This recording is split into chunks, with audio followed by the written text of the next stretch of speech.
Dentre todos os clubes da Série A do Brasileirão, o Botafogo talvez seja o que tem o maior potencial para fazer um estrago na próxima temporada. E o projeto já está sendo trabalhado a todo vapor. Só que no meio desse processo aconteceram duas coisas que tiraram a paz do torcedor. E uma delas tem a ver com o meu São Paulo Futebol Clube. E precisamos conversar sobre esses dois imprevistos aí. Trago comigo verdades e gostaria de compartilhar com você. Só que antes de tudo isso, por gentileza, deixa o like para me ajudar a fazer esse vídeo decolar aqui na plataforma e, se possível, se inscreva no canal aí desse cidadão que vos fala. Se você não me conhece, prazer, meu nome é Renato e eu sou da mídia esportiva independente.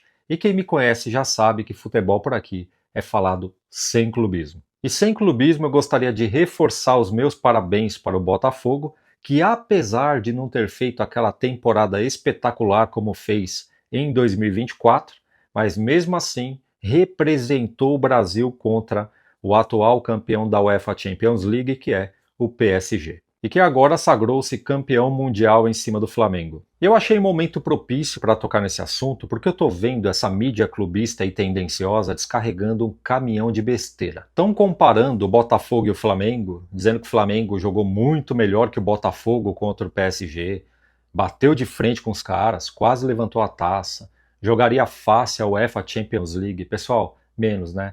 Bem menos. Essa mídia aí bate na tecla que o Botafogo jogou recuado. Sim, jogou recuado, mas ganhou o jogo. E o Flamengo também jogou recuado, tomou o gol, correu atrás do prejuízo, fez um gol de pênalti, um pênalti duvidoso na minha opinião, e aí depois recuou, se defendeu para levar a decisão para os pênaltis, principalmente nos 20 minutos finais. O Flamengo estava todo dentro do gol. Você olhava ali, só faltou colocar o ônibus do time, o BAP lá no meio, colocar a torcida junto. E outra coisa que eu não ouvi deles, o PSG desperdiçou uma carreta de oportunidades. E sim, concordo, o Flamengo tem um time bom. Só que se fosse um time letal, nesses erros do PSG matava o jogo. Mas parabéns, empatou o jogo, levou para os pênaltis e foi atropelado pelo goleiro. E um parabéns maior ainda para o Botafogo, que conseguiu ganhar dessa máquina chamada PSG. E olha que o Botafogo nem está vivendo aquela temporada primorosa como foi o ano passado, né? Mas o que atrapalhou nessa temporada, claro e evidente, que foi esse bate-cabeça que rolou na cúpula da SAF, né? Depois o social do Botafogo entrou no meio, foi uma bagunça. Só que esses problemas já estão sendo resolvidos. E melhor do que a palavra é o exemplo. O projeto já está sendo trabalhado, já está sendo levado a sério e é isso que importa, né? Só que duas coisas nesse processo mexeram um pouco com a confiança do torcedor.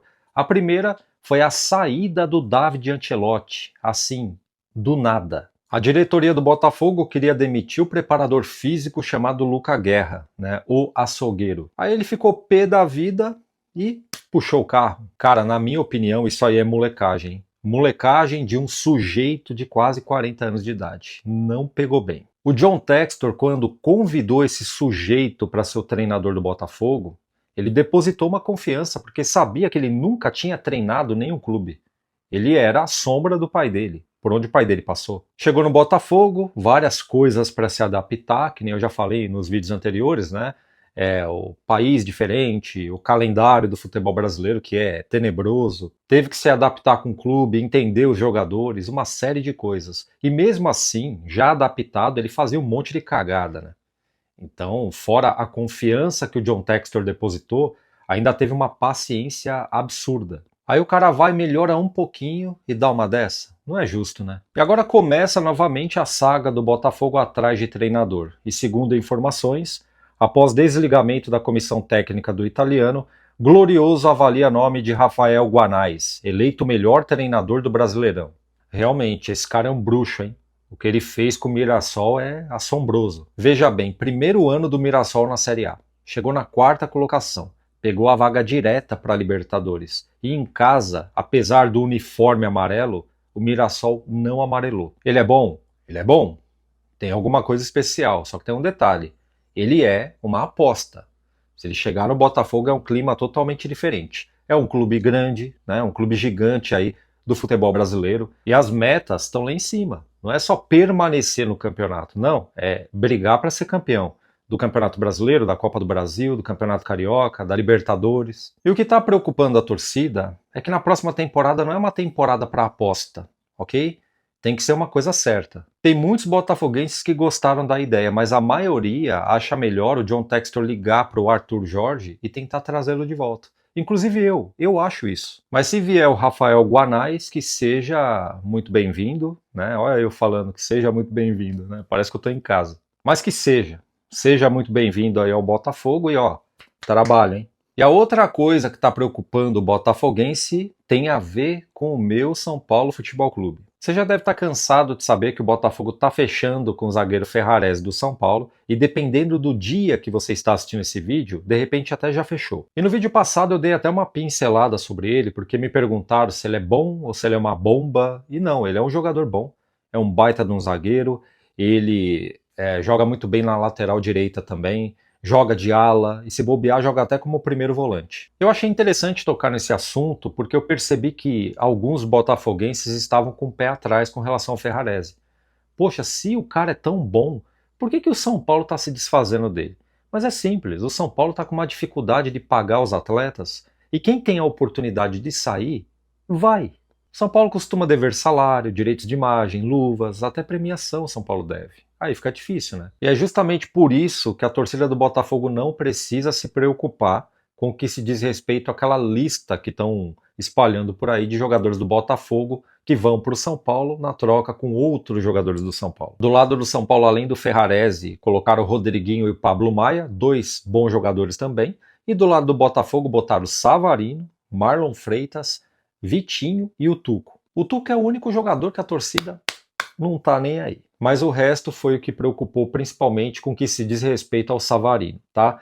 Só que, pensa comigo, você acha que os jogadores do Botafogo vão querer sair para jogar no São Paulo? O Botafogo está pagando salário em dia, direitos de imagem, luvas, tem uma estrutura hoje melhor, vai jogar Libertadores. Você acha que os caras vão querer? Eu acho que não. E me dói falar isso porque, poxa, é o meu clube do coração. Mas o São Paulo, meu amigo, está esfarelando. Então, quer dizer, os jogadores ainda não foram perguntados sobre. Eu acho que quando forem perguntados, eles não vão querer, tá? É só a minha opinião. Meu amigo, infelizmente o São Paulo foi sequestrado por um grupo aí e eles não querem largar, tá? Por isso que eu falo sempre para os botafoguenses, amigos aí, tomem muito cuidado com o social, tá? Estão tentando puxar o tapete do John Textor, não abandonem o John Textor, porque se cair na mão do social de novo, vai complicar. E para os críticos do John Textor, pensa comigo, tá ruim com ele? É pior sem ele, vai por mim. Então é isso, a intenção foi esclarecer tudo o que está acontecendo, tá? Se você tiver alguma dúvida ou alguma observação, coloca aqui embaixo para eu ler, tá bom? E não esqueça o like, se inscreva no canal que eu faço muita questão de vocês. Se quiser, vai aqui no espaço dos comentários, puxa para o lado. Se aparecer o botão hypar, clica nele para mim, por favor, tá bom? E eu, Renato, vou ficando por aqui. Um forte abraço e até a próxima.